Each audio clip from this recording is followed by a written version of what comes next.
1932 খ্রিস্টাব্দের পুনা চুক্তির মূল বক্তব্য কী ছিল? What was the main points of the Poona pact of 1932? 1932 খ্রিস্টাব্দে ব্রিটিশ সরকার সাম্প্রদায়িক বাটোয়ারা, কমিউনাল অ্যাওয়ার্ড এর দ্বারা মুসলমান, শিখ প্রভৃতি হিন্দু সমাজের অনুন্নত সম্প্রদায়কে পৃথক নির্বাচনের অধিকার দিলে গান্ধীজি আমরণ অনশন শুরু করেন।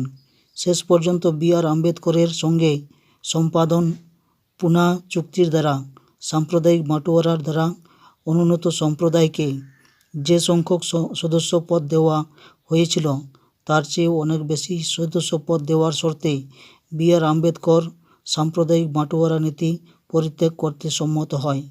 তবে শিখ সম্প্রদায় এই বাটোয়ারা নীতি গ্রহণ করতে সম্মত হয়নি, কিন্তু মুসলমান সম্প্রদায় বাটোয়ারা নীতির দ্বারা খুব লাভবান হয়।